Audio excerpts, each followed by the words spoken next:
If you hate your job, quit. The little kid you would slap you in the face if you were working a job that you hated. I think a lot of people need to burn those bridges to have the fire under their ass to pursue their dream. You mentioned sponsorships. How did you go from getting free stuff to getting 4-figure deals? The most important thing is quantity over quality to start. First 5,000 followers is the hardest. And I swear over the next 2 months, I look and I'm at like 40,000. Isn't that crazy? What was the process of quitting? Quitting is terrifying. Oh, I have a lot to say about this.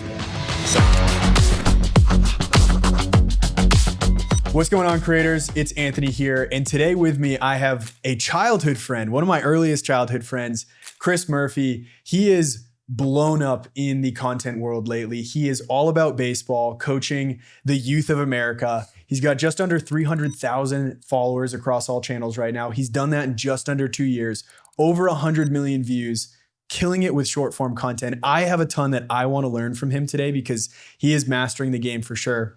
But dude, thank you. It's been a while since I've actually seen you in person, so I'm stoked for this. But why don't you tell us a little bit about your journey into content? Like, what attracted you here in the first place? Well, I've always loved baseball, like as long as I can remember. And as I was starting to go into college, I thought that mold was going to look like me working in professional baseball. So I made all my decisions to do that. So I went to University of South Carolina, which has a good sport management program.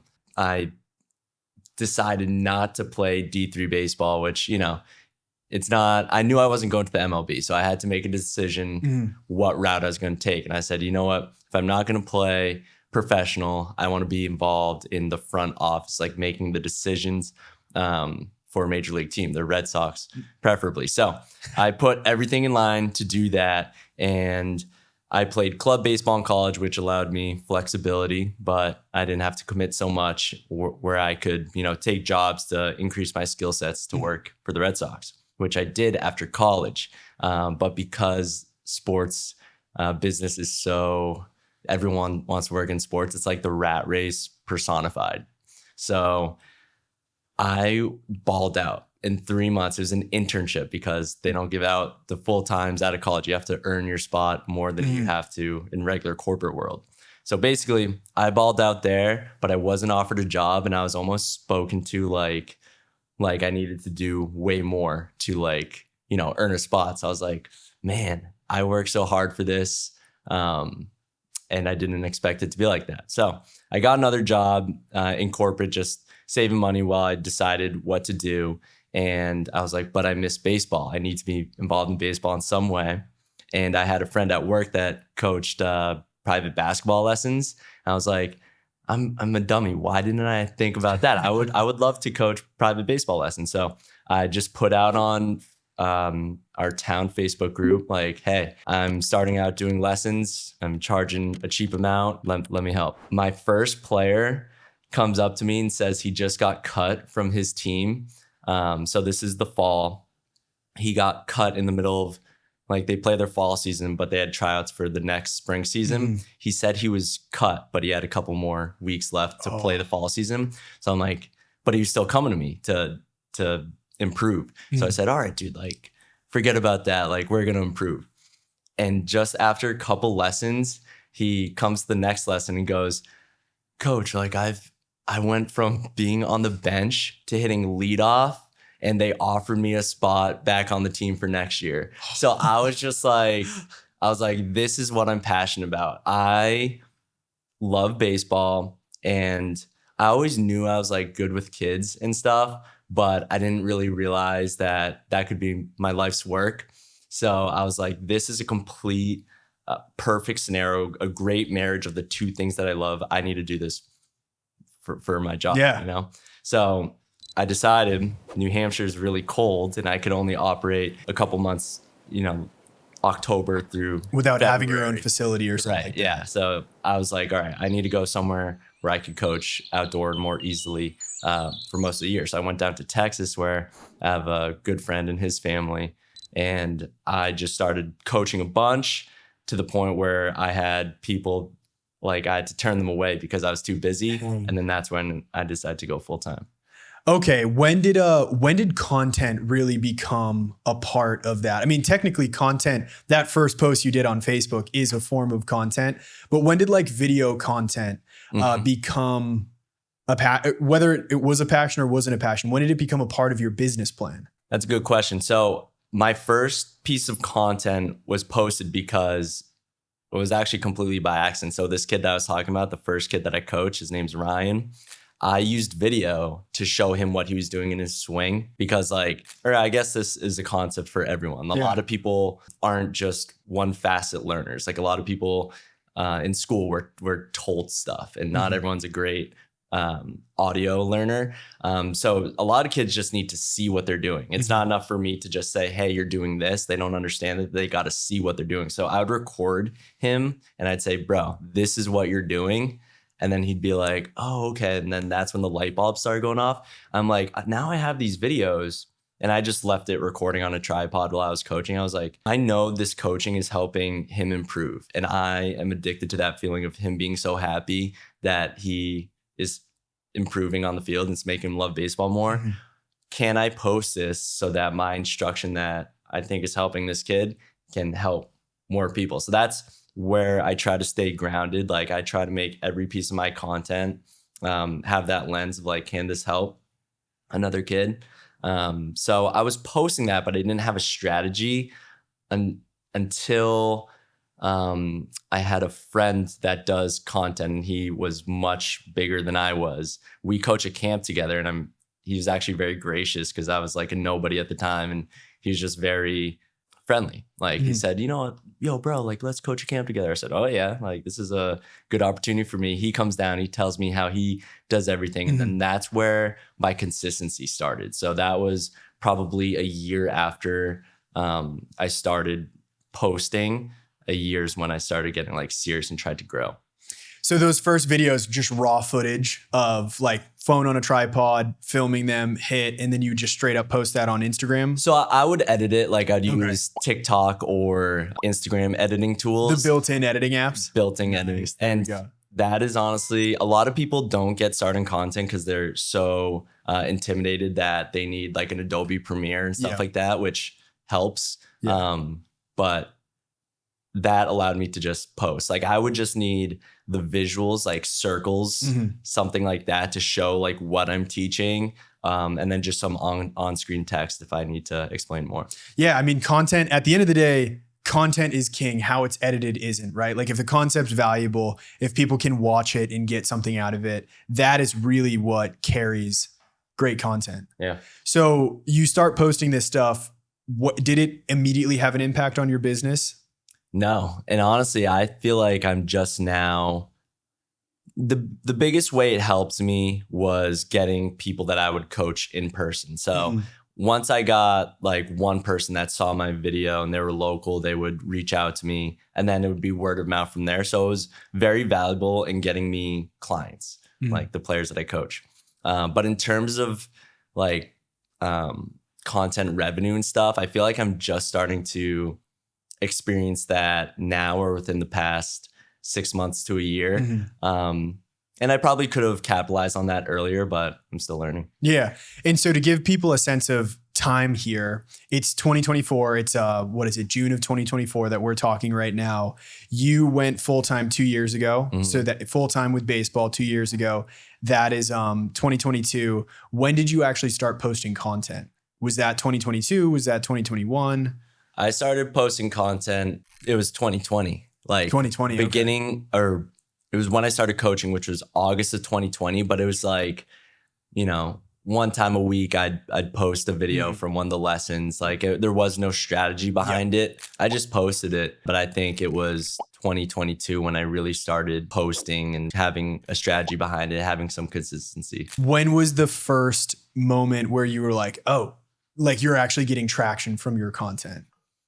I don't know if there was a moment, but I just think a concept like the first 5,000 is like the hardest. Followers. Yeah. First 5,000 followers is the hardest. And I didn't even care about that. I think that was really valuable that I didn't care. I'm usually someone that cares about people's opinions and stuff. But I just didn't for some reason.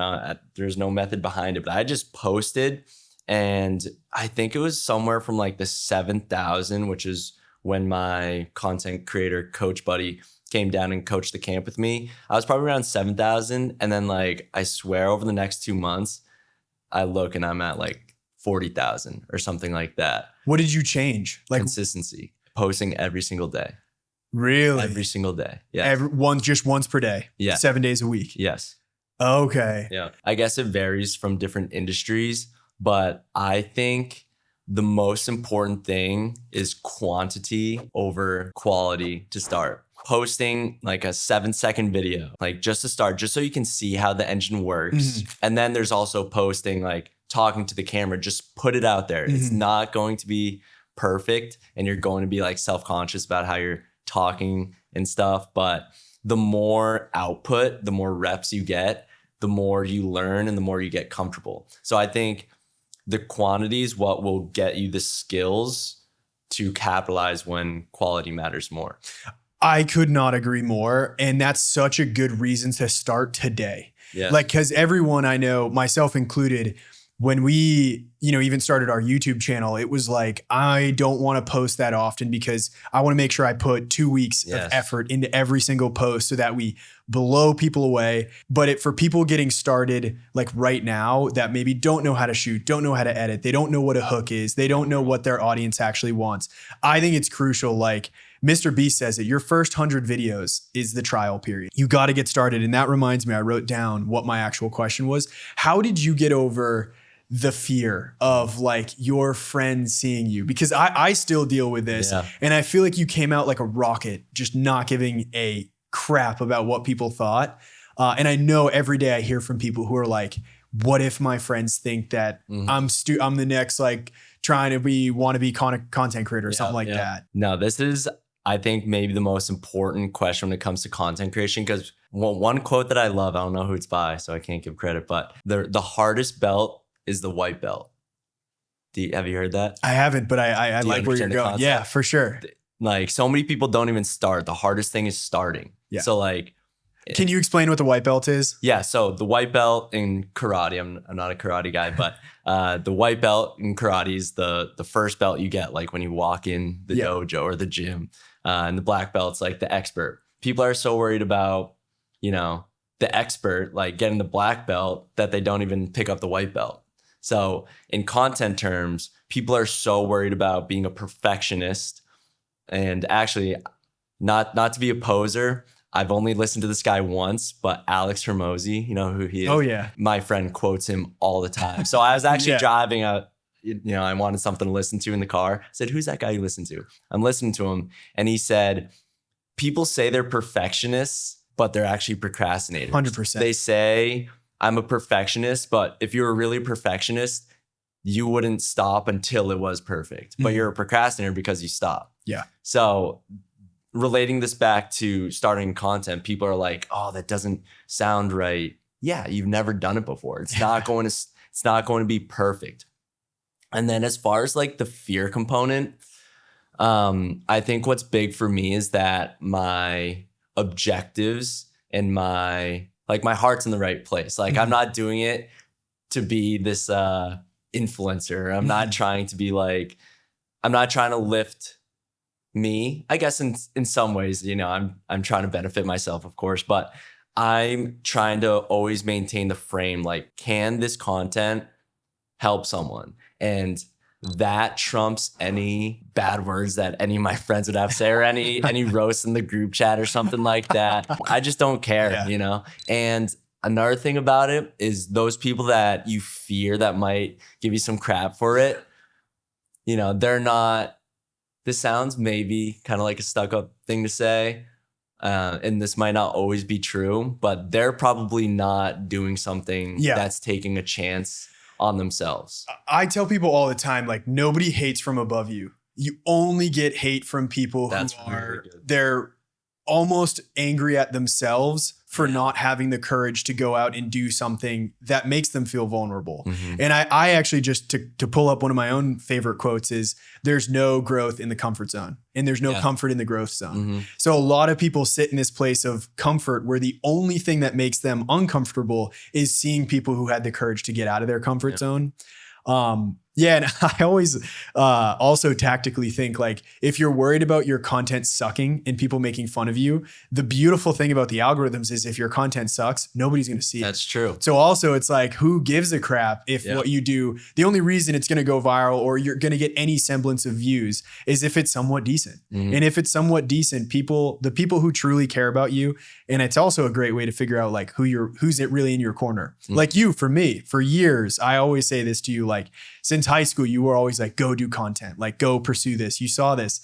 And I have other people who at that same point in my life were like, dude, why are you saving up for a drone? Like dumbest purchase you could make. Let's go party. You know, let's go spend $100 on booze or something like that. That blows my mind. And when it was like, you know, in college, every weekend I would go and shoot weddings, you know, and a lot of people I knew would be like, dude, why are you leaving every weekend to shoot weddings?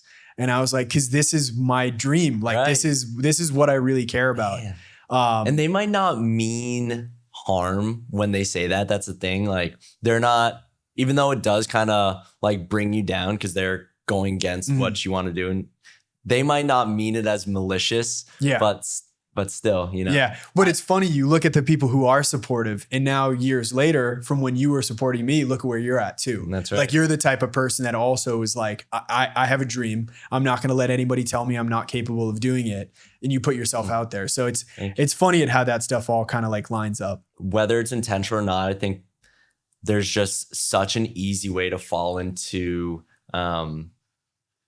not bad talking, but just not being supportive, whether you know it or not. Yeah. I just think a good rule to live by is like if your friend is doing something, you support it. Yeah, You know? 100%. Unless they give you reason not to. Yeah. Unless they're doing something that's not trying to help people, Right. not have an impact. Right. But I think to wrap it up and maybe say it a little bit easier, I think value, if you lead with value in the content you create, like take it less off you. Like when you're looking at your content, you're like, and you're saying, oh, I look like this. My voice sounds weird. Mhm. That's whether you're intentionally doing it or not. You can kind of think of it as like self-centered. Like, are you going to withhold this information that could be a benefit or Yeah. value to someone because you don't like how you are in it? Yeah. You know? So that's a frame of mind. I don't know if I consciously Make the but I think it content helps. not about yourself. Right. Like literally, it's so easy to just be like, I look at our brand and I'm like, a lot of people will say, hey, Paul, what's up? Mhm. And I'm like, I'm not Paul. Like you Yeah. literally they don't even know my name Mhm. because our content is so not about me. Mhm.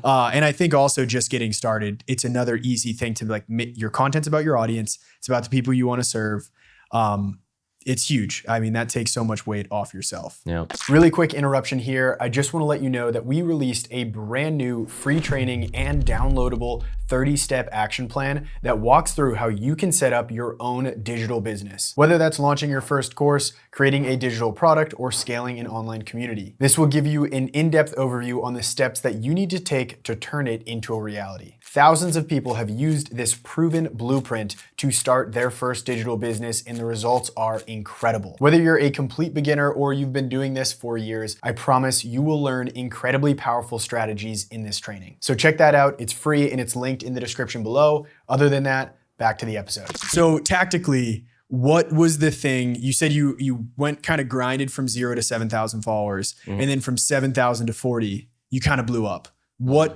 So you got consistent. What about each piece of video content though changed?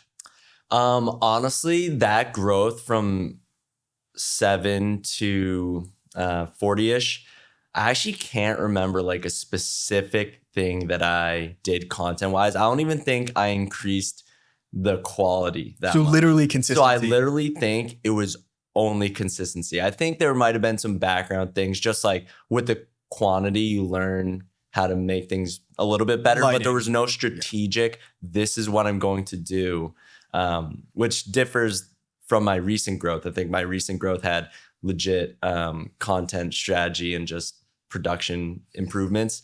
But I think it's crazy valuable to hear that you can go from 0 to 50, not even having what I don't think is great content. You don't even need to know what you're doing. But I think it was helpful. Like it wasn't great content in terms of how it was presented, but I think the content itself, like the tips or like the information that was in it, served value. Yeah. And the biggest cheat code at the beginning is effort, right? Like literally the biggest cheat code to put yourself in the 1 percentile, top 1 percentile is just having the effort and the grind to put out a video a day if you're on social, or put out a video a week if you're on YouTube, something like that. Yeah. I think one of my biggest weaknesses right now is like structure or organization that has to do with habits. But the one thing the reason I was successful with content was because of habit. Like the consistency was born from the habit of like 10 a.m. every day, I'm going to post a video.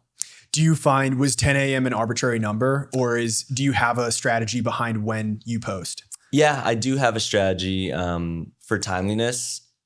It changes, but at that time, my thought was when you post in the beginning of the day, one, it helps me because it makes me just get out of the way. Yeah. But when you post in the morning, you give like the whole rest of the day for that to be seen. And I think when the clock hits like 9 p.m., that's when people are getting off their phone, they're going to sleep, more time has surpassed that they aren't watching it. So I just think posting in the morning, this was my thought at the time, I still don't know whether I agree with this. Like Instagram will show you that the peak times are like 3 p.m. to like 8 p.m. or something like that. But my thought is I would just post it during the day so it can have that whole day to be seen. Yeah, I like that. Yeah, we almost do everything early. YouTube, I'm like 8 a.m., 9 a.m. And posting on Instagram, I'm usually just in the morning. Cause again, I feel like a lot of people wake up, they pick up their phone. A lot of people like throughout the day, lunch is another good time where a lot of people spend time on their phone. We had somebody comment on a YouTube video today, literally, and they were like lunch break, like watching content creator, So I do think that's a big, that is good. A big part of it. One thing I heard though, and this is just from one of my buddies that isn't necessarily super strategic all the time, but he just sees things from a simple lens, which is oftentimes very helpful. Sometimes we overcomplicate. He just said, if it's a good video, it's gonna do good, I agree. I mean, that's the beauty of the algorithms nowadays too. Like everyone blames the algorithm, but in a sense, I look at it as like, there's never been a better time to get into content with zero audience, because the algorithm technically is your best friend. Like it's the most unbiased filter of content on planet Earth, where you could post at 1:30 a.m. That's right. Anywhere in the world. And I mean, if it's a good video, there on the other side of the planet, there are people who will watch that video, get the algorithm to start recommending it. So yeah, it's tough to not be strategic about those small things. Like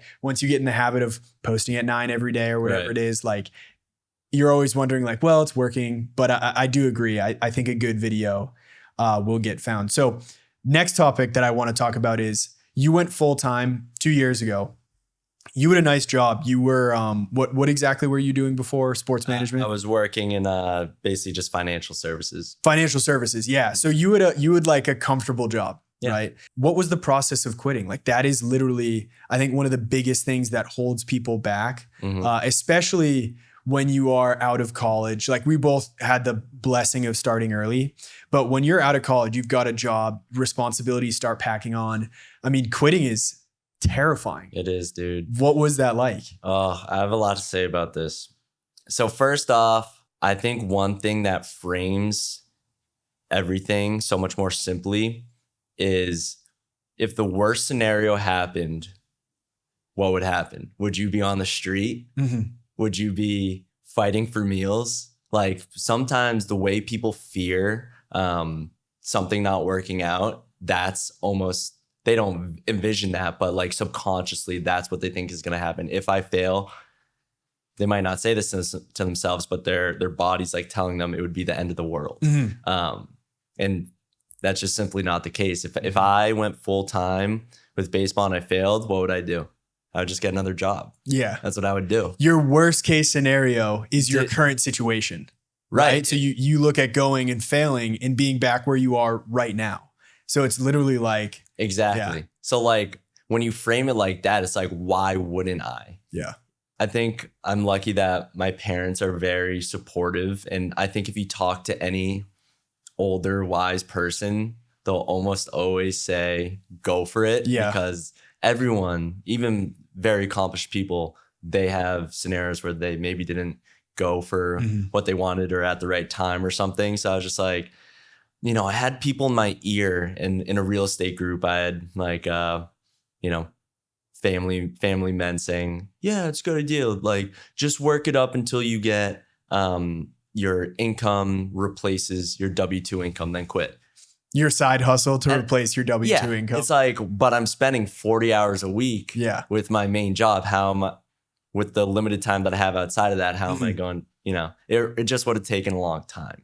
And plus the concept of not going in on something, it's the mind space portion, not just the time. It's also just like being committed to something.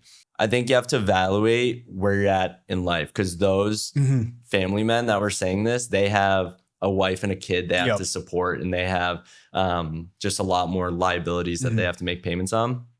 Whereas me, I just am paying for myself. So like, if I screw up, I only got to pick myself up, not a whole family. Yeah, I think also it's like, if you hate your job, quit. The little kid you, 6-year-old you, 12-year-old you would slap you in the face if you were working a job that you hated. Yeah.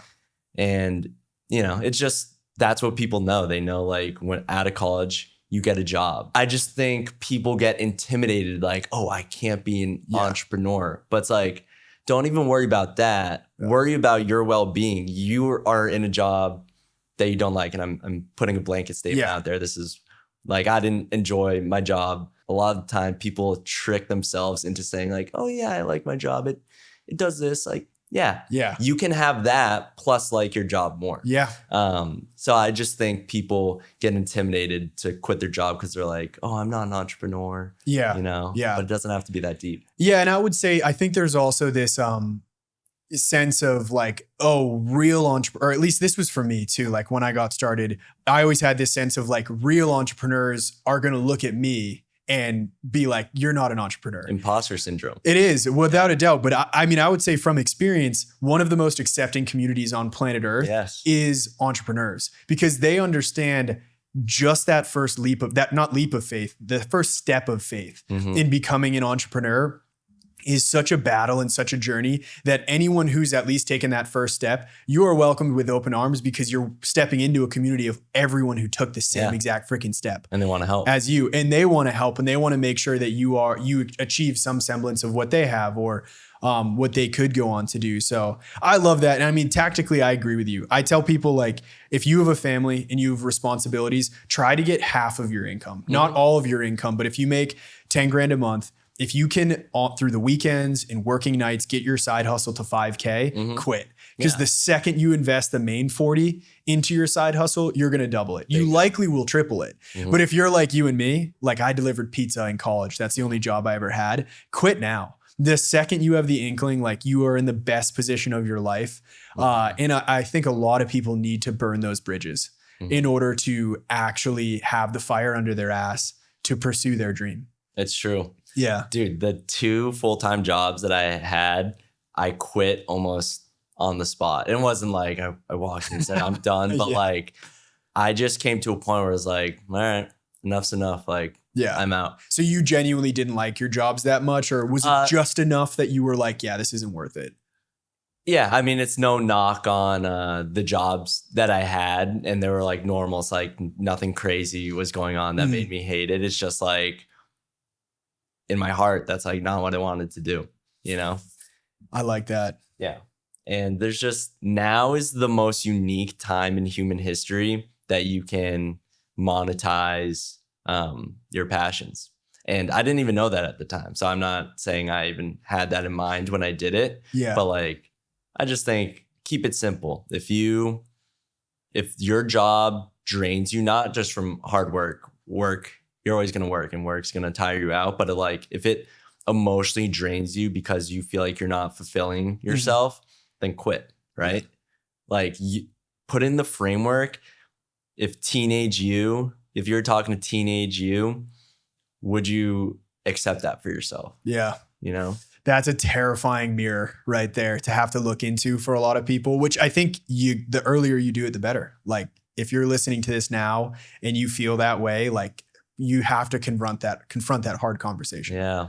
I think, yeah, first thought is terrifying, but I think it can also be the opposite, like freeing. Like obviously it's like a confrontation you're having with yourself, but I think it's possible to frame that in a way that's like you're almost going to a wiser version of yourself, even though you're way younger. Yeah. Right? You know Yeah. what Yeah. I'm Yeah. saying? 100%. Because like you see the world when you're younger more simply, and then when you're older, you kind of get like shoved into, not to be dramatic, but like conform to what's expected or how things are, and you kind of lose sight of like kind of common sense. You know? Yeah. I mean, when you're young, all you know is what makes you happy and what you want. Especially for people in their 20s and like in our position right now that might not have a family yet, when you don't have so much on the line to take a risk. Like, what are you going to lose? Like I said earlier, if you fail at like taking a shot on what you're going to do, like, are you going to end up on the streets, like fighting for a meal? Yeah. Like, unfortunately, that's the reality for like another half of the world. But like people that listen to this probably aren't in that position. So like, just do it, you know? You quit your job, you go full time. Did you have like a decent amount saved up? Like what was the first month of full time like ditching your 9 to 5, going full time? You have no obligation to do anything outside of what you define for yourself. Was that weird? Yeah, it was weird. I think I was a little bit strategic about it too, where I was quitting in a time that there would be a lot of demand for my baseball coaching. So there's, the opportunity to, with that time that was freeing up, to really capitalize on that. But yeah, of course it's scary. But I think it's only scary because we're taught that it's scary. Yeah. I don't think inherently it's that scary, but it's like, oh, you're quitting your job. Whereas I think the question would be like, oh, like I think it should first be, oh, you're taking a chance on yourself. Let's go. How can we monetize it?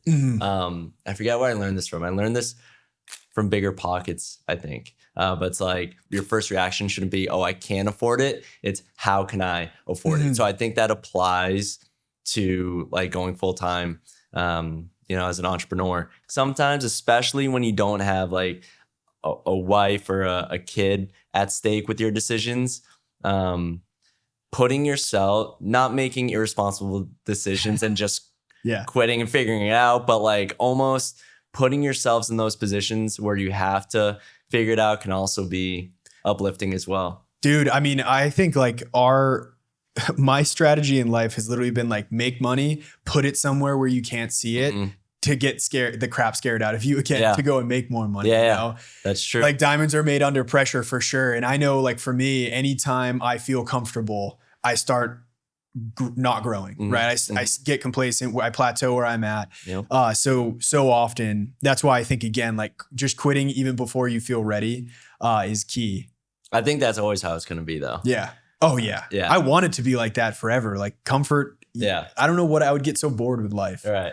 Yeah. But to answer your question about like how much I had saved up and stuff, like I think I was always a hard worker. Yeah. Particularly when I was younger, I just liked being busy. Like I in the summers, I would work like 2 jobs and I got joy from like coming home from a 12-hour shift, bar backing and stuff, and just be like, you know what? I made pretty good money today. I just spent my day well. And I just think years of that, I accumulated some pretty good cash and I saved really well. I had good fortune of, I was living at home when I was working for the Red Sox on my first corporate job. And then I was really fortunate when I moved to Texas working in finance. I was living with my buddy while his parents were in New Hampshire at their vacation home. So I didn't have to pay rent there. So I got fortunate, but I worked hard and I kept that money. Yeah. So you had 6 months saved up? Yeah. Yeah. Okay, cool. Yeah. That's a great spot to be in. What was like paint the picture of like a day. All right. So you quit And what did your day look like? Yeah. When did you Honestly, wake up? What did you do content wise? How did you fill your time with coaching? Like all that stuff. Yeah, I wish I had like a impressive schedule, but I really don't. That's something I still struggle with. The corporate life was good for me and how I knew what I had to do. Like it was structured. I haven't perfected how to assign myself or organize the tasks that I have to do in a way that I can do them in a timely manner.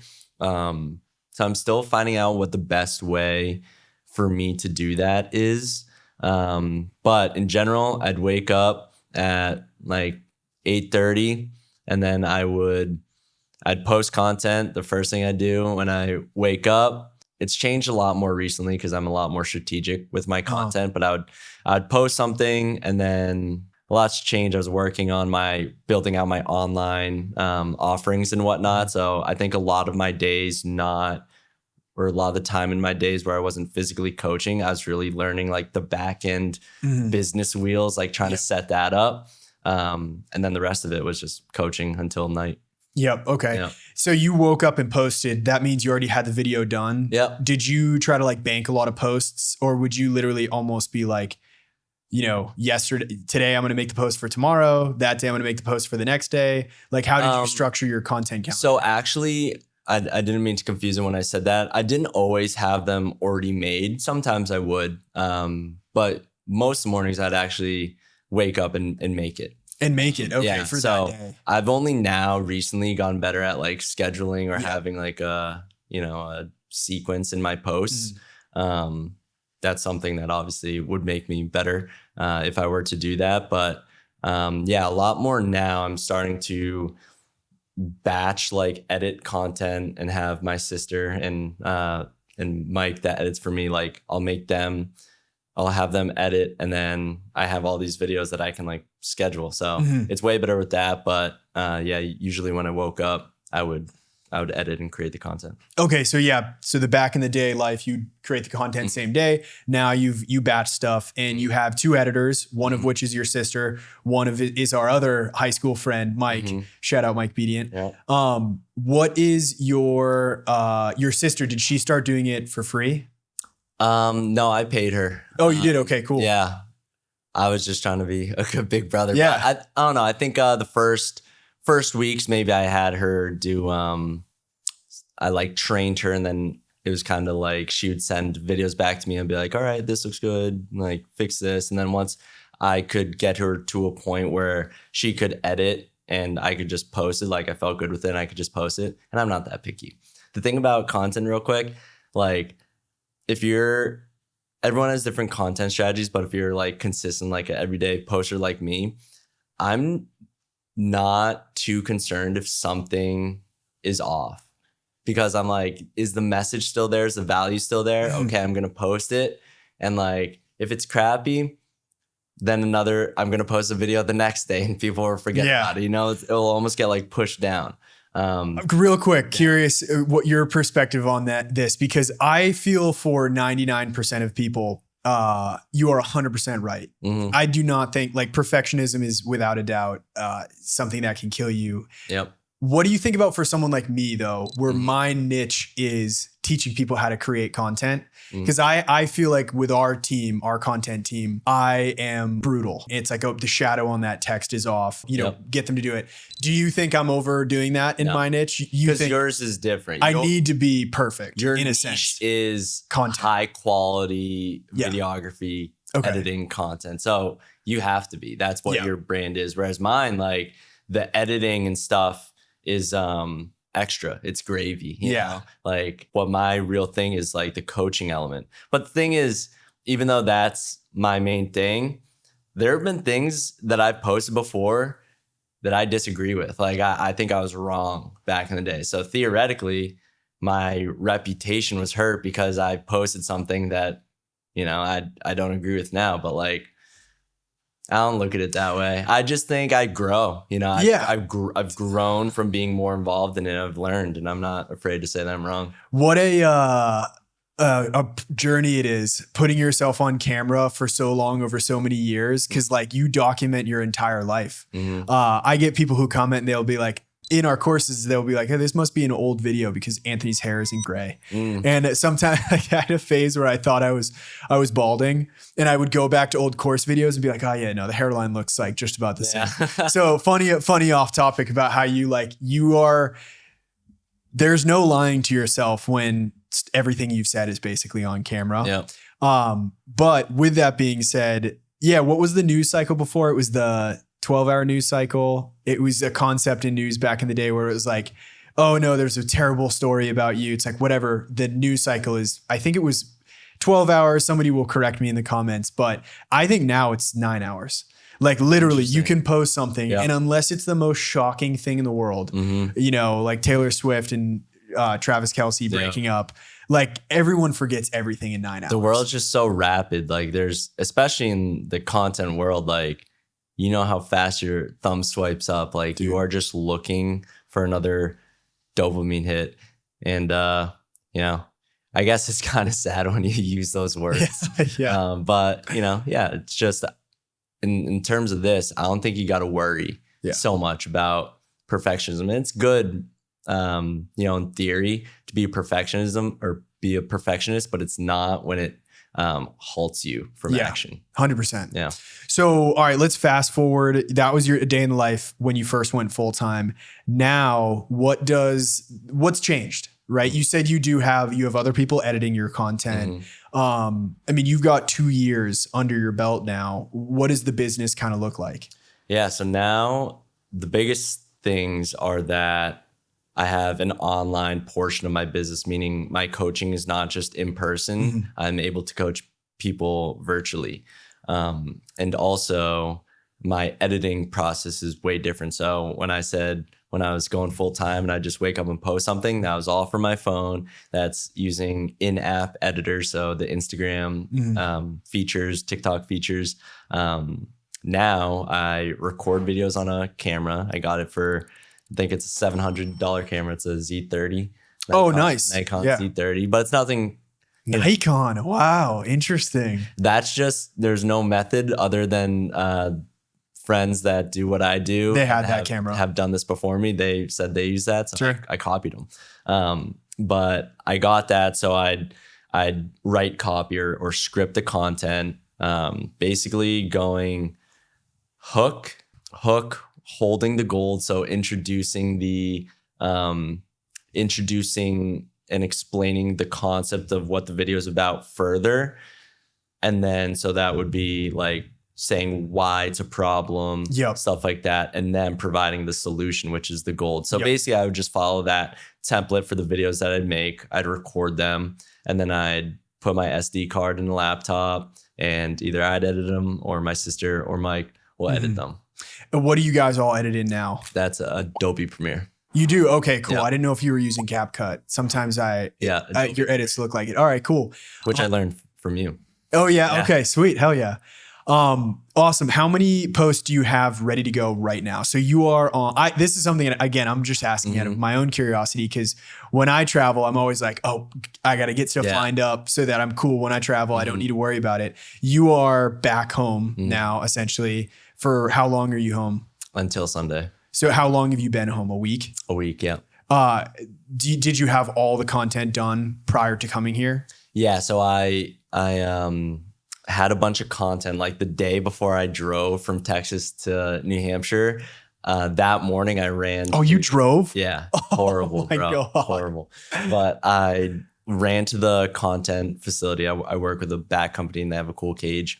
So I do my content there mostly. I ran there at like 7 a.m., recorded like a couple videos, and then in the car I was editing. Right now I have a lot, like I said, my structure and stuff could be better.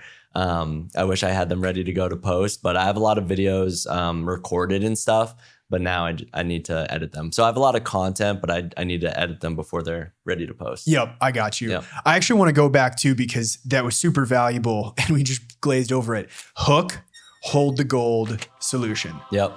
Can you outline why holding the gold is so important?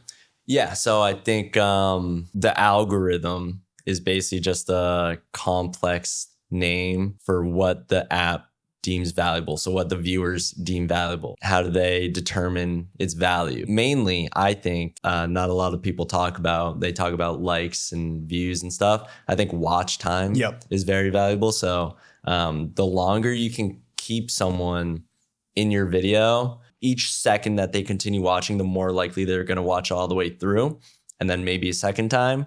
But then also it's just helping the algorithm. I think, it's not also just holding the solution just to get the watch time up, but you also got to provide context to them. So it's just strategic on how to properly give the information. So hook is basically telling them what the video is about so that they can decide right then and there, is this worth my time? You, of course, want to strategize that topic that like, hey, stick around to watch this because it might help you. Or at least that's how I think about it. And then holding the goal, withholding the solution can also be valuable. It's not just teasing them. It's saying like, if you don't do this, this might cause you these negative outcomes. I don't want you to have these negative outcomes.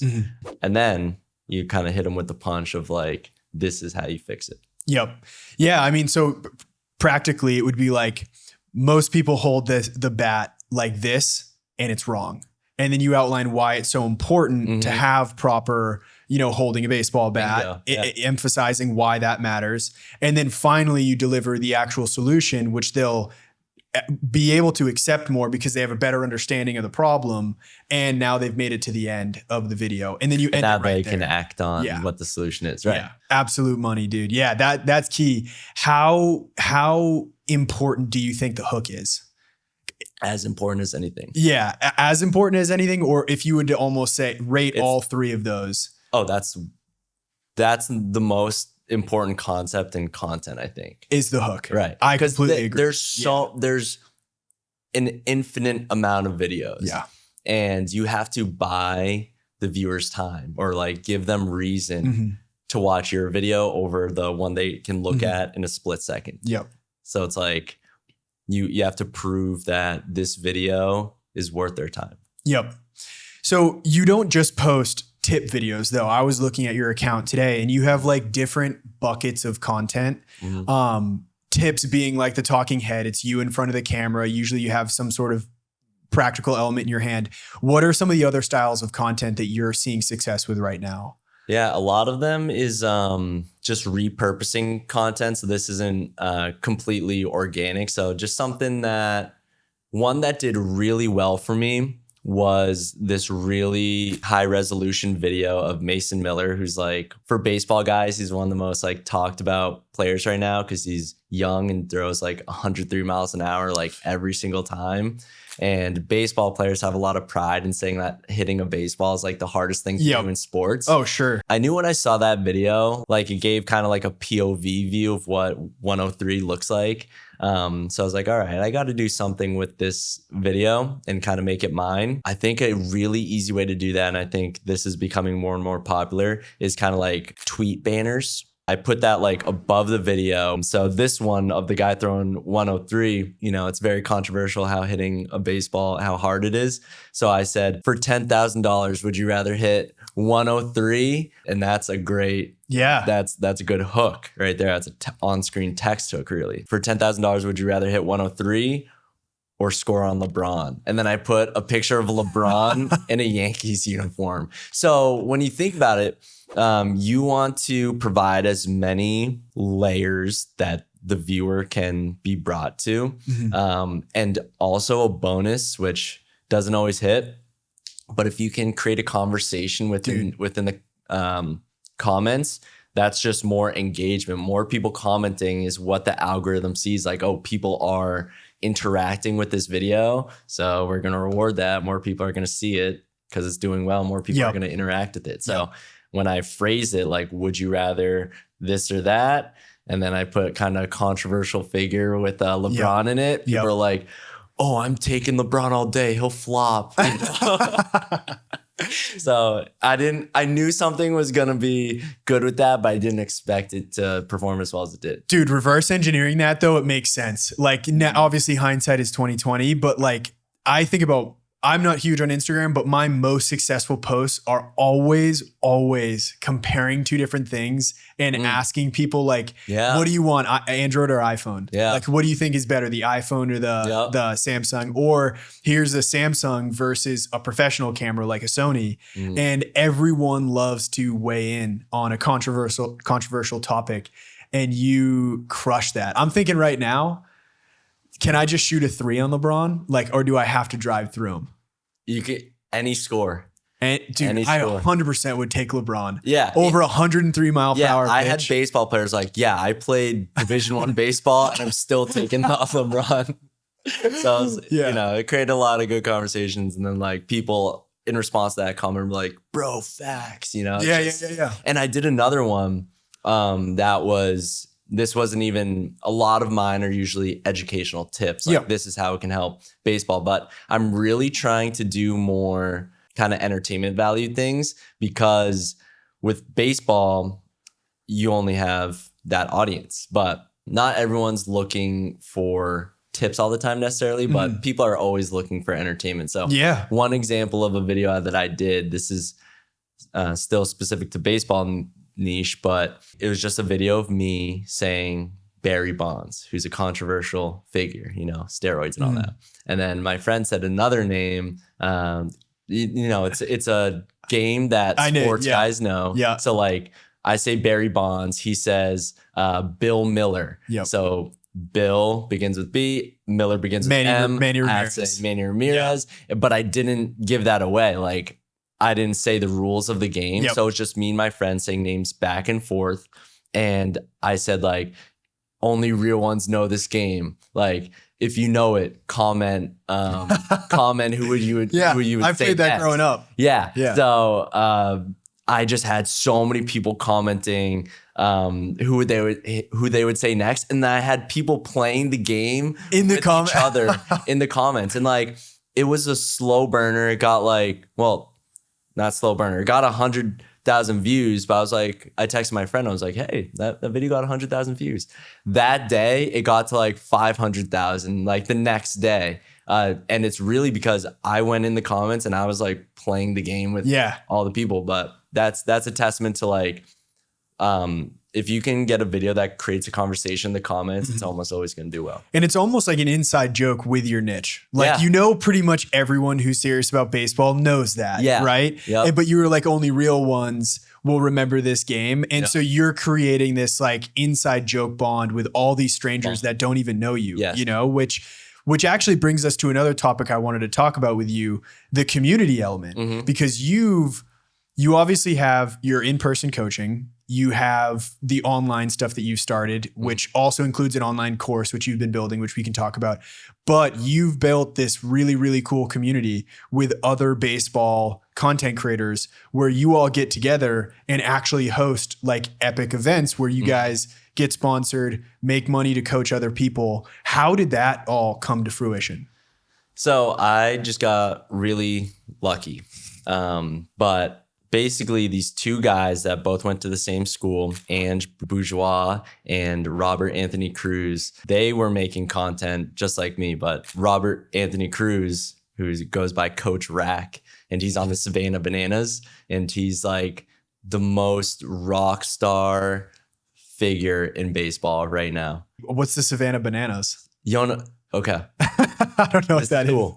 You're going to look this up after and be shocked. But the Savannah Bananas just sold out Fenway Park. They are the Harlem Globetrotters I was going to say. Of baseball. Like they play a game. Like this is competitive. They just sprinkle in fun stuff, and they do backflip catches and stuff. And they do like skit content. Wow. But anyways, he started this camp that's called group that's called Not Your Average Baseball with his teammate Ange, who you would love. He's one of the best business minds I know. He's really sharp. But they started this and they said, you know what? How cool would it be if we just got all these baseball content creators and held a camp? Like that's really how it went. So they went in the red the first camp because they're just like, let's see it. How it happens. But even though it was negative, they saw something great was coming from it. I was invited to that first one, But when I was like, hell yeah, like get me in on this. And they're like, oh, dude, like we're already full. Sorry, bro. I'm like, damn. And then the next one comes around. I'm pretty sure I followed up and they're like, yeah, bro, like come through for this next one. So I kind of, you always got to run to opportunities. Like I think this is another concept to go on a sidetrack. People are afraid to like reach out, like when just as simple as when you're interviewing for jobs, especially when you're younger, it's like, oh, they haven't got back to me. Don't wait for them to get back to you. You make it happen. So I reach out to them. I said, like, I'm like, guys, like, I really think this is awesome. I forget what I said, but I got invited to that one. I walk in that room for our NYABC, Not Your Average Baseball camp. And it was like all these dudes were my guys. And this was a high school one. We charged for it. And we had a great 2-day. We made content from that camp and we generated like 20,000 views from that camp. 20 million. 20 million. You told yes, me I'm earlier. sorry. Yeah. I'm sorry. 20 million views from us all being together and doing content. So we said, all right, for this next one, let's show this to companies. Yeah. And try to get them involved. And then we had a company basically sponsor the whole thing completely free. We had 3,300 kids apply to go to this camp and we selected 50. Holy. And it's completely free, completely sponsored by this company. They got jerseys for us. They flew all of us in. They rented out this D1 facility. And we're doing the same thing on Monday. Wow. This is our 4th one. And we think like the sky's the limit for it. But Dude. That's the power of the culmination of like the viewership. And I mean, so much to unpack from that, but like the freaking value of viewership, audience, a loyal group of people who just care about you and what you have to say. I mean, that company, do you know the number that they dropped on that event? It's around $50,000. $50,000 that this company used to sponsor your event to get their name in front of people because you have the eyeballs. Right. And so that leads me to a conversation we were having before we hit record. And that's like the next level for your business. Obviously, you want to scale the course more, which is, something you started in the last couple months. But you mentioned sponsorships. What is your plan with that? Or what's your experience so far? Like, have you had other sponsorships outside of that? Yeah. Well, those are camp sponsorships. Are you asking about personal? Both. Yeah. So I'm guessing you have like brands that reach out specifically to just I coach baseball. Yeah. Right? So yeah, those are my partners. I have had partners, business partners. So like a tea company, for example, Tanner Teas. That's one of the companies I work with. But I had other companies that like, when I was growing, I was just happy to receive a free t-shirt. Oh yeah. Like I was you're going to give me a 5% affiliate code. Like, let's go. Like I was pumped. But being part of this group, like it's a wealth of knowledge. I'm learning like how we can leverage each other and like what they're doing, like the market and like how this is all monetized and all that. So since that camp that I did last summer with them, I now have like 3 4-figure deals, and I think I can get way more. But like for doing the same thing that I would have done anyway. Yeah, I'm making videos. They're just incentivizing me with money and giving me ideas on what to make videos on. Dude, yeah. I mean, it's so funny. Same exact process with us. Like we've always had our main area of business, which is, our courses, our own products and stuff. And we had this whole like spam folder of companies, like, cause when you first start, it's random companies that you probably don't want to work with. They start reaching out and we started pushing them all away. And then one day I go into that folder and it's like DJI and Hohem and Insta 360, like all these big companies. And you don't realize it when you're in the trenches, but like once you lift your head up to breathe for a minute, especially if you're taking free things here and there, and maybe you have an affiliate link and you could prove that like, hey, I got you a sale or I got you a couple sales here and there. Companies will drop money on sponsorships, and you don't need to be like massive people in the industry. You just need to have people who care about what you think. True. So tactically, how did you go from getting free stuff to getting 4-figure deals? I think some of it just happened, but I think a lot of it was like negotiation. Like I kind of had to take some business skills that I'd learned before, and I had to learn more business skills. Because anyone that's making content, they probably at some point they're looking to monetize it. So you have to learn like these business skills along the way. I think Are you initiating these conversations, or were they coming to you? They're coming to me for partnership, and they love to have you say a number first, but just going back and forth. I forget exactly how it went out, but you just have meetings with them. You discuss what I'm able to bring to the table. So I'm outlining how many views I generated the last 30 days, all the engagement statistics and all that. And I'm like, what is this worth to you? And I'm trying to find comparables. So like Facebook ads, you can kind of get an understanding of how much they cost per view and whatnot. So yeah, I think just presenting that and saying like, what's this worth to you is kind of the move. But so that's actually a really, really, really powerful concept. So for people who don't know that much about Facebook ads, when you run Facebook ads, there's a number or a metric called CPM, cost per milli, and it's how much money it costs in ad spend to get in front of 1,000 people. I'm talking to you, this, but it's really for the audience. Actually, it's good for me to relearn the fundamentals. Right. So like, average, depending on what industry you're in, the CPM will change. I know for us, we average around like $15 to $20 to get in front of 1,000 people. So to think about that, if you have a video that gets 1 million views, let's do the math, right? How many thousands go in a million? That's a stupid question, but divided by 1,000. 1,000, right? 1,000. Yeah, there we go. Okay. They're much smarter than me. So if you're averaging $20 to get in front of 1,000 people and you have a video that can get 1 million views, multiply 20 by 1,000, that's $20,000. Yeah. So if you, granted, it's hard to guarantee 1 million views, but literally like they could go out and spend $20,000 on ads to get in front of 1 million people, even if you only get in front of 100,000 people, right? Which for you is like a pretty standard post at this point, I want to go that far. But you're doing good. I mean, like every other post, I'm like 300,000. Yeah. Murph is definitely figuring this out. That's thousands and thousands of dollars. And for people watching this, like easy way to figure out how do you price a brand deal, go off the average of $20 CPM. That's pretty standard in the industry. It's getting to like 25, but that's genius. I've never even thought of it like that. So you're negotiating with them. Do you get them to say a number first, or do you end up typically giving them the number first? I always try to get them to say a number because I think it's I don't know if this is like selfish of me to say or short-sighted, but I've had a company like really try to pin me down on me saying a number first, but it's like you're trying to like partner with me, right? And I'm just starting out. You've been an established business, so you know your budgets. Kind of what this is worth more than me, maybe. And with that information, maybe I know.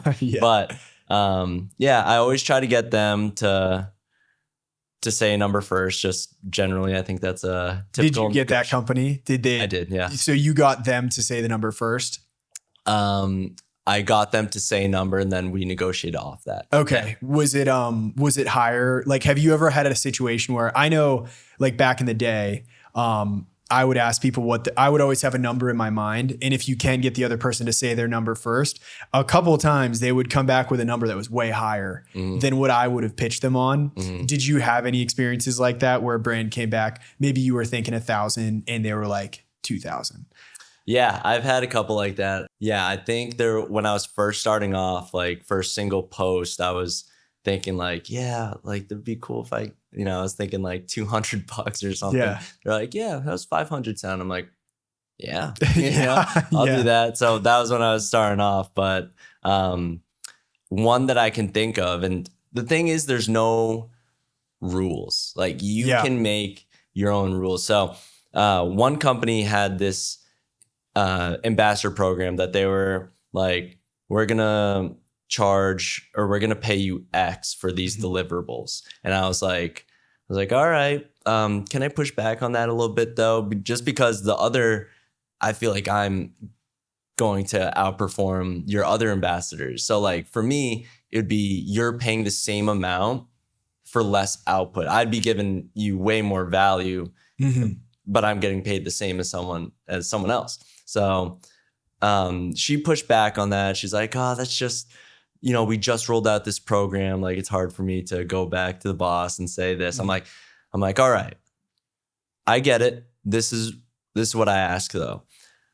I will do this, but I ask that after 2 months, you sit down with me and we look at how my content stacks up against the others and we renegotiate. And then I doubled it. I doubled the agreement. Really? Yeah. Dude, betting on yourself, that's freaking awesome. Yeah. I just think that's a great concept when negotiating. Just say, like, if they're hard on it, don't say no and throw in the towel. Say, okay, let's revisit this. Yeah. Because it would be really hard for them to say no to you twice with you being so persistent. And the beautiful thing about the sponsorship realm of business in my eyes is how undeniable it is after the fact, right? Like it's very trackable. If you're basing things off of views, clicks, using an affiliate link to drive sales, like that's going to track the impact that you have. True. And it's so easy to go back and just be like, look, we both have access to the affiliate portal. I know I made you X amount of dollars. Like we have to, in order to grow our business, we need to increase our rates. And if you give us a bigger budget, we can make you even better content that reasonably is just going to grow this budget, or you don't accept the rate. And I would never tell a brand like, I'm going to go to your competition, but it's like, we'd have to look for all other That's just options. Business common sense. So I think the thing is like people don't realize, or people that aren't in it don't realize how much data there is. Every single post has a view insights that gives you so much information. It's insane. So like what that data is, it's like power. It's negotiation power. 100%. You can use that and present it. And a lot of times, maybe the baseball industry is less developed than maybe others in knowing the social media realm. But like you present all these numbers and they don't know exactly what it means, but they're like, this many million views, like that sounds good. It's almost just like, all right, I got to listen to this guy. He's bringing something to the table. So just something as easy as putting your metrics together into a consumable like spreadsheet and just presenting it. And one, it makes you look like you're professional. You're being persistent, and they're probably looking at something they know is good, but they don't know how to interpret it. So they kind of fold to you a little bit more. Dude, 100%. I mean, there's so many good things that you just said, which one of them is like, it's natural for people to getting into something to think that everyone else knows more about it than them, especially if you're a solopreneur, right? Like you are a solopreneur right now. It's easy to probably think that this marketing rep at a multi-million-dollar company knows all this stuff about social media, when in reality, trial by fire, learning business by yourself, a lot of times you learn so much faster. And you can walk into a room as a solopreneur, especially a new age market like social media, which is still super, super, super new.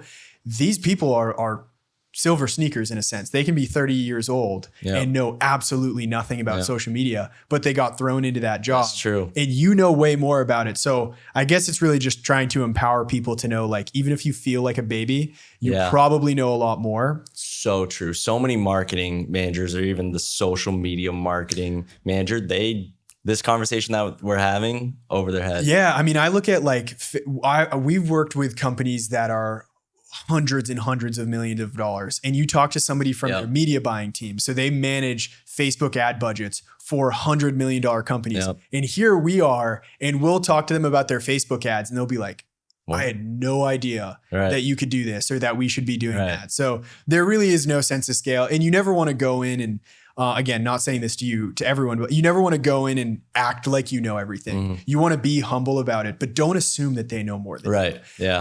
The other thing I want to talk about, that, because we're getting into sponsorships too now, like I said, it's still a pretty new thing for us, but I really like dealing with people, negotiating with people who aren't spending their own money.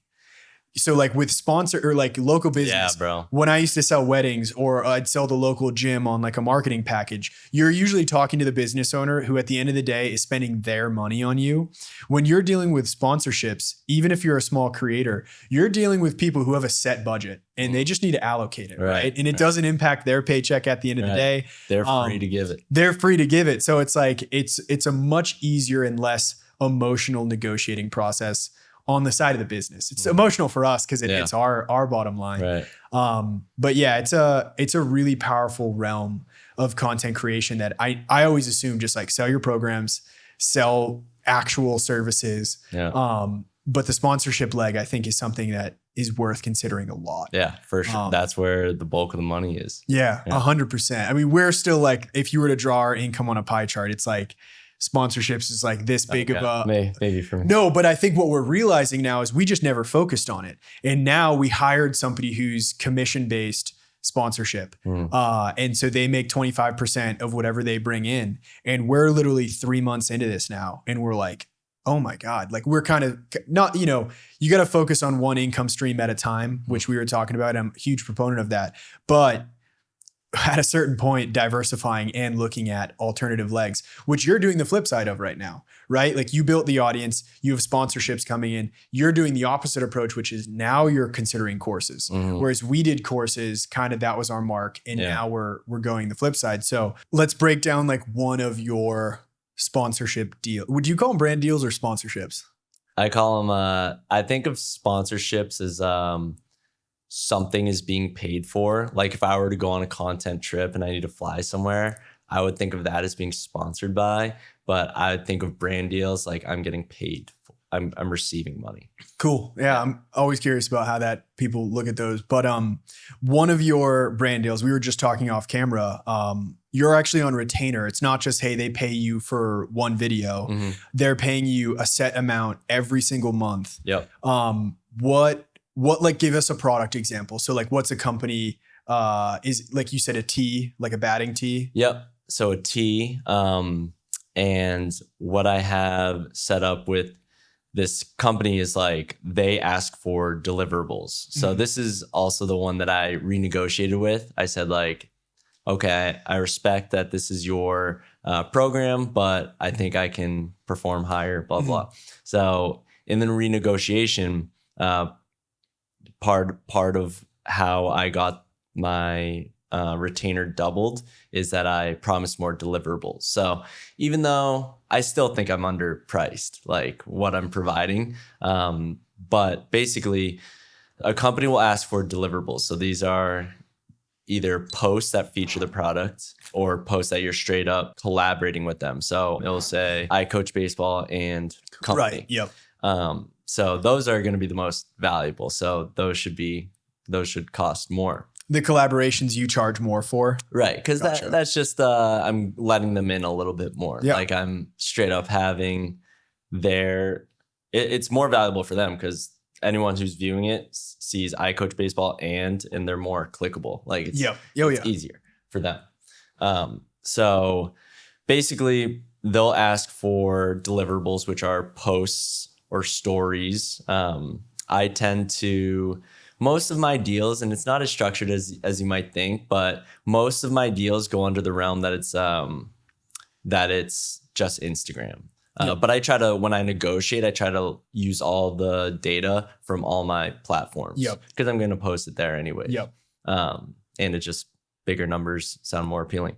For this company, this tea company, I have 3 videos that I post. And I actually negotiated with another one of my buddies who's very strong. He actually has stronger followings than me.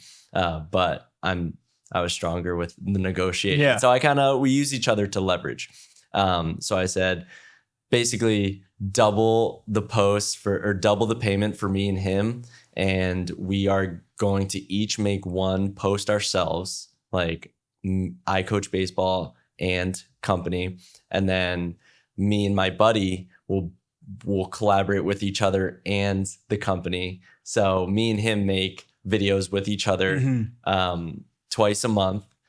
And those are the collaborative posts for them. So in total, they're getting 4 videos. 1 from me, 1 from him, and then 2 from the both of us. Gotcha. Okay. And then we have to like post a story with their handle tagged, which is super easy. Yep. So, I mean, big picture too, like that's not because the value isn't the work you're doing. It's the audience that you bring to the table. Correct. But like, how much time does that take you per month to manage? Well, the thing is, no more than I wouldn't have done anyways. Like I'm going to make these videos anyways. Now I'm just getting paid for it. Yeah. But in total, me and my buddy probably FaceTime for like an hour scripting like 3 videos. Okay. And then recording it. When you script it, super easy to record. What's my line? Say it to the camera. What's my line? Say it to the camera. And you know, you just switch the camera angles, show a different stance or something like that, just to keep it engaging. But super easy. It's probably 5 minutes of recording. And then editing for the whole month of content, it's probably like an hour of editing.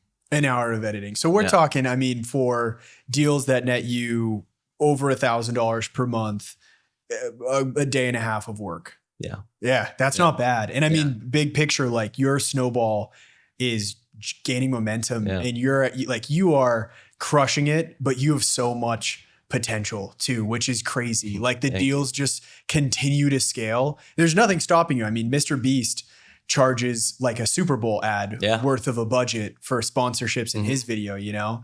Well, I'm glad you say that because that's actually the realm that I use for putting everything in perspective a lot. Like, do you know what the cost is for a Super Bowl ad? Not off the top of my head. Me neither. But it's millions of dollars. Right. Millions to reach what? Like, how many people view the Super Bowl?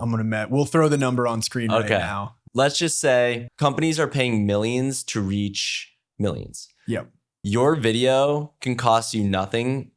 Any average Joe at home can post a video and have a million people see it. So even though we don't have the exact numbers, that's super powerful. Yeah. Like what these companies are paying for, they are paying for reputation and stuff. Being in a Super Bowl commercial like kind of puts a stamp on them. But ultimately it's about the viewership.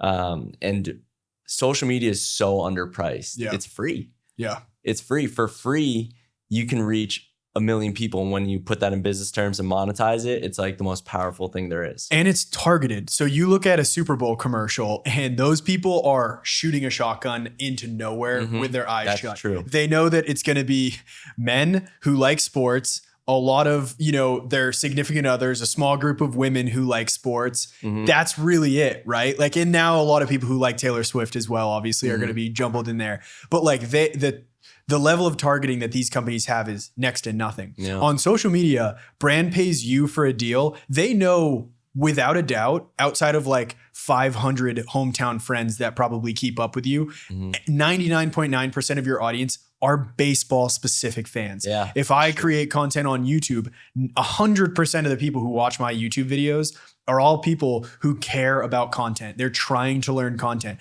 So a dollar spent on a sponsored piece of content or brand deal on YouTube is like 100 times more valuable than some random TV ad where you can't really control who is actually viewing it. Yeah. That's the biggest underlying thing is like your dollar spent is converting better because it's reaching the people that are actually going to potentially buy your product. Yeah. And if you trust the person that the video is being done by, like your audience knows after a certain point in time that like, oh, Murph isn't going to support some brand. Like you're not just going to greedily take money and support some crappy product. Right. So it has your stamp of approval, third party approval on it, which again, I think carries a lot more weight. It does. Almost every purchase I've made for content creation gear, for like, unique interests, it always comes with a third party stamp of approval from some brand, some human being or company I trust. Yeah. Right. So yeah, there's so much value in brand deals and sponsorships and all that stuff. Yeah. Go ahead. Well, what I was saying earlier about how like I was so happy to receive like free stuff before.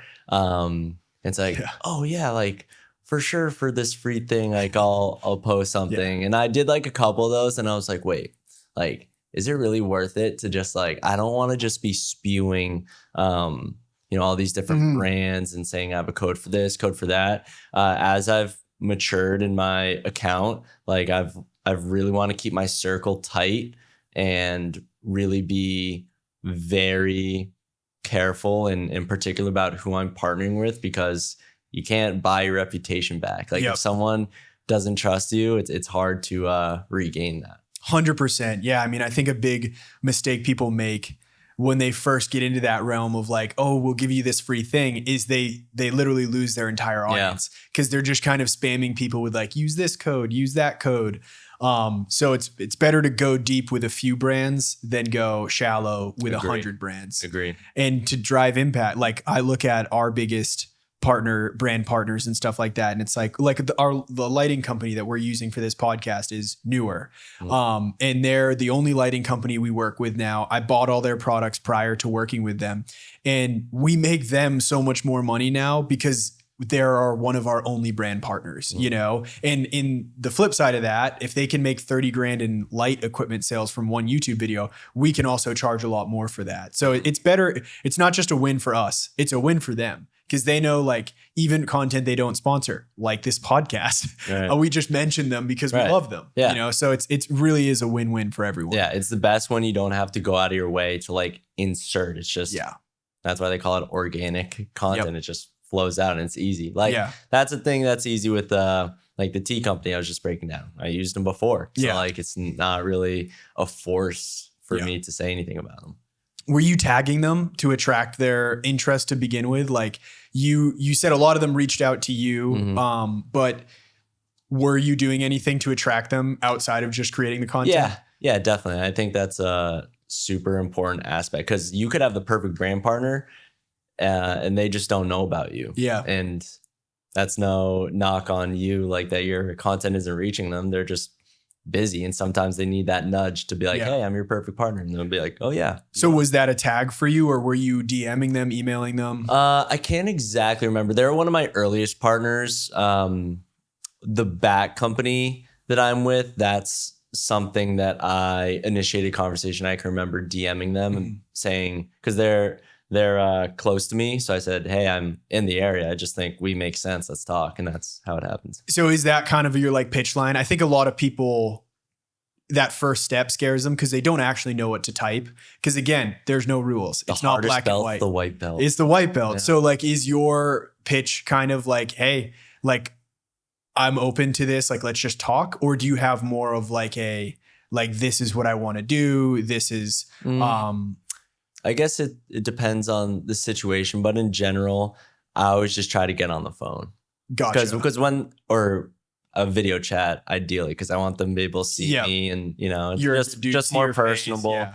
So segueing to kind of the next level of your business, which obviously you had the in-person coaching, virtual coaching, you have the brand deals and sponsorships. Now you're getting into the world of DIY online courses. What drew you to that? Your businesses. So I just thought it was genius. Like you were providing so much information in just like a package that was properly present to anyone who wanted to learn filmmaking. That was the first 14-day filmmaker was the first one I knew of yours. So I was like, man, like I can only coach so many people one-on-one. And my mission is to help as many players improve as possible. So how am I going to do that if I only have a finite amount of time?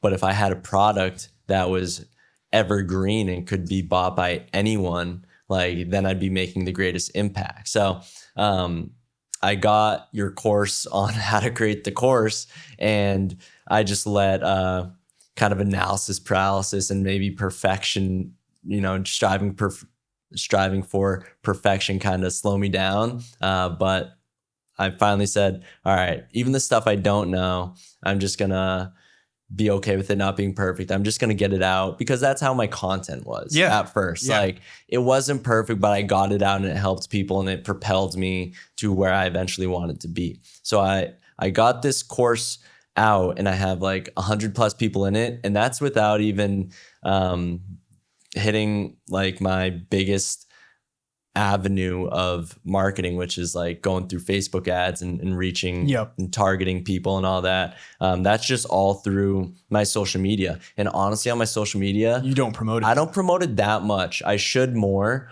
I have it in my link in bio and stuff like that. But yeah, I'm very happy with how it's performed. It's got me thousands of dollars for like, you know, it was hard work, but it's an asset now, though. It's an asset. That I remember making 14-Day Filmmaker, those long days and stuff in total unknowingness, like you're treading through uncharted territory on a personal level.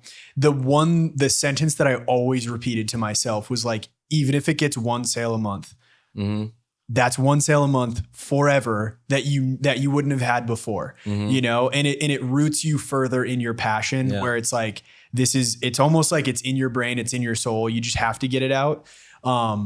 And I looked at it like we're both real estate inclined, right? Like we both have that bug in us.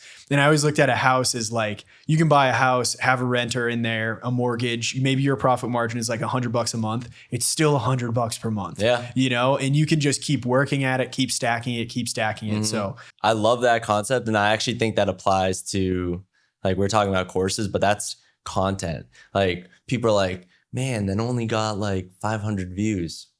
Yeah. 500 people wouldn't have saw that if you didn't post it. So like people are so fixated on like comparison and, you know, comparison is the thief of joy. Like people, when they first make content, it's like, man, this only got 1,000 people. It's like, you're complaining about 1,000 people seeing that? Like, think about if you did that 7 times and each of them underperformed to your standards. That's 7,000 people. Imagine that in a room. Exactly. Imagine being on stage. Bingo, bro. Yeah. In front of 7,000 people. Exactly. Like crazy. So I think when people frame it like that, like the value they see from content creating just like goes up way more. So speaking to your course, it is just so people are aware, obviously it's about baseball. And who are the people, or what would you say like the tagline is right now? Like what's the headline on your sales page? Well, my course is called, I kind of stole this from you, but 5-day Murphamentals of hitting. Oh yeah, I saw that. That's so good. I kind of put my name in it, but it's also saying how it's fundamentals. It's transform your swing in 5 days. I like how it's not like everybody.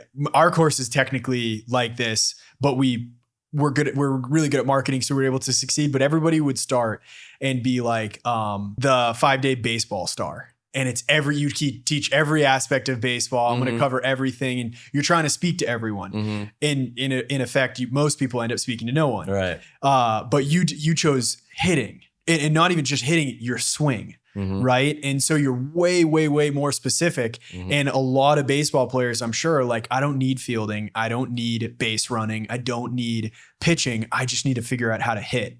And that's what you centered your entire course around. Right. Well, I'm glad you said that because I actually outlined it and scripted it like I was going to make it for the whole, for all aspects of baseball. And I was just burned out and overwhelmed. And that's a large reason why I was just spinning my wheels. I'm like, you know what? Let me niche down. Let me attack this. Yeah, like when you speak to everyone, you speak to no one, like you said.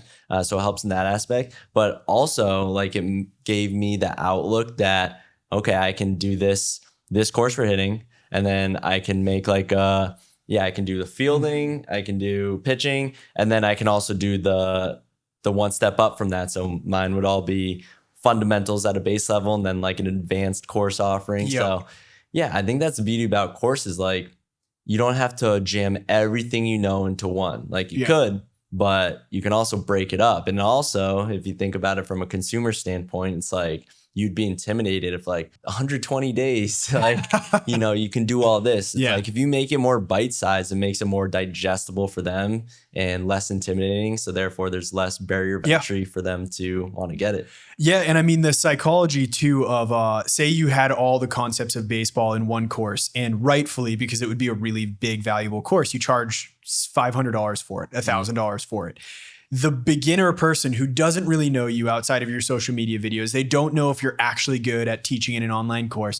They're going to see that it's a massive ask. They're going to put it off. They might never start the journey, versus you have a lower ticket, small, affordable course that teaches just one aspect.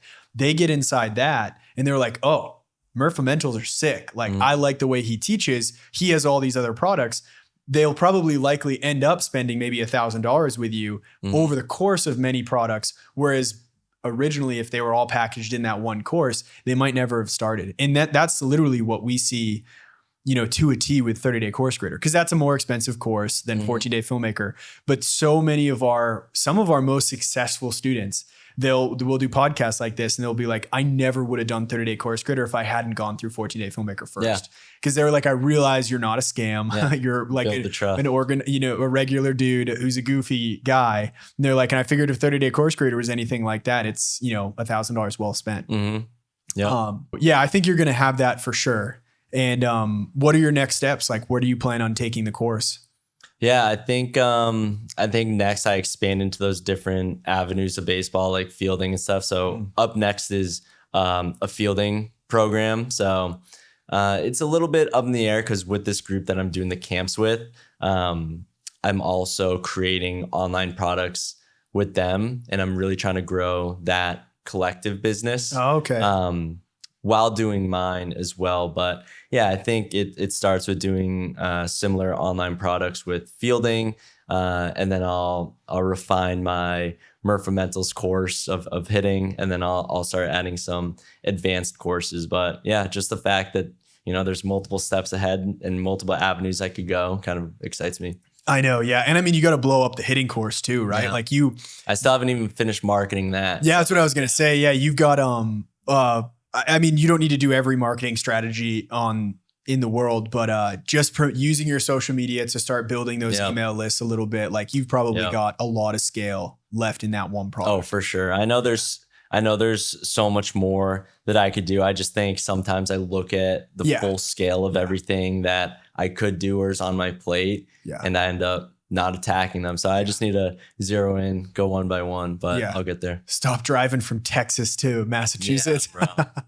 That was for my sister. I was doing her a favor. That's awesome, dude. Well, is there anything else that you wanted to talk about in particular? Like any big moments we've covered a ton. I feel like I learned a buttload from this. I want to hear from you about someone starting with YouTube in particular. Yes. What would you point them to and what strategies and all that? Dude, yeah. I mean, if you're asking for yourself, I think especially for the course business, YouTube long form is one of the best ways to market a course. Okay. For crazy math right now, I crunched how many views per sale we get from YouTube for 14-day filmmaker. 1 in every 250 views buys 14-day filmmaker. Really? Yeah. Isn't that crazy? Interesting. Absolutely crazy. How few views you need to generate sales. Yeah. And it was like, depending on the time frame you look at it, it was like 250 is the best it's ever been over like a 14-day period, I want to say. But it's like 1 in every 250 views to 1 in every like 410 views buys a 14-day filmmaker course. Are these all for the value videos of the course, or is this anything? No, these are YouTube videos. So these are like watch before buying a video light, watch before, if you watch our YouTube videos. Yeah, dude. Because at the end of every YouTube video, after, delivering what I try to make sure is like the most valuable YouTube video on the topic, I will always do a soft pitch and say like, look, if you found this valuable, we've got a course, a community, a whole arsenal of templates and sound effects that you can get access to forever for less money than you probably spent the last time you went out to dinner. Yeah. And so that taking pitch, your grandma out to dinner. Taking your grandma out to dinner. Everyone remembers that line. So, I mean, analogies are great. That's awesome. But for budding course creators, not that you're budding, but like other people watching this, if you're terrified by Facebook ads, social media is a great platform to build an audience. But I think YouTube is a better platform to nurture and convert an audience into your community. Wow. My biggest advice would be to master hooks, which you've already done. That's the number one thing I see people struggle with on YouTube. Their retention curve is like in the first 15 seconds, they lose like 90% of the audience. Not posting a video a day, right? You don't need to go crazy on YouTube, but every video that you do post, educational, make sure it's valuable in the eyes of the viewer, and try to make it one of the best videos on that topic. Yeah. Like the Mr. Beast motto, I just want to create the best videos in the world. If you can not so much worry about the views, but worry about creating content that intercepts people in the path of learning, then you'll crush. Okay. And you'll build like a really dedicated audience. Heck yeah. I appreciate that. Can you go further into why YouTube is that hub for nurturing and converting? It's time, right? So like we look at it like the gas gauge of a car, right? Like you need the tank filled to a certain point to be able to get to a certain destination. Right. And so on YouTube, like we don't make the pitch until the last minute of the video, right? Every single video. And so a lot of my videos, because I'm very verbose, are 20 to 30 minutes long. If you make it to minute 24, you like the way I speak, you know who I am at this point. It's not a 15-second social media video. Like you are so familiar with me at that point where if I come to you with an ask, you're much more willing to give. So that's why our business model is so heavily focused on YouTube. Yeah. So smart, dude. Yeah. Okay. That is teaching me that I need to start ASAP. Yeah. And think about a lot of the questions that people are asking you. Like our whole YouTube strategy is basically like, if you get 4 people who ask you the same thing, make a video. Yeah. And the difference between like course content and YouTube content is YouTube content has to have an injection of entertainment to it. So it needs to be filmed in a way that you've already kind of mastered. Whereas course content, I usually go a lot slower and more like deeper. Like I'll go even deeper into the topics. Yeah. I mean, if people are asking you like, what bat should I buy? Right. Or like, what's the best brand of cleats? If somebody's searching on YouTube, like reviews of a certain baseball cleat, they're probably just getting into baseball and they'd be a perfect student for your course. Yeah. Everyone that I work with, like they, if you're making short form content, you might as well post on all the short forms. Yeah. I think my hesitation is just that it'd be a new project, but it would be, but I think this is there's that thought, but then I almost forget that I like doing this stuff. So it's like, I think that's just a common struggle with just work, when you think about it first as work, it almost buries like the excitement from it. But if you're like, this is something new and exciting, it makes you like want to do it. And then, it just kind of happens naturally without it being so burden or without it being such a burden. Yeah. I feel the burden of work and prep more than anything once I actually start doing it. Like when I'm like, oh dude, I gotta come up with a YouTube video. That's the only time where I ever even feel like what I do is work. But like if you ask Luke, who's on our team and he helps me film a lot of the YouTube videos, at least once per video, I'll just like look at him and I'll be like, can you believe this is our job? Like this is insane. Sweet, bro. Which is what I love about YouTube. And I get the sense that's what you have with obviously your thing as well. But yeah, man, it's great. Heck yeah, bro. Dude, thanks for this. I think this was crazy valuable. We'll do it again next time you're here. I think so too. I'm down.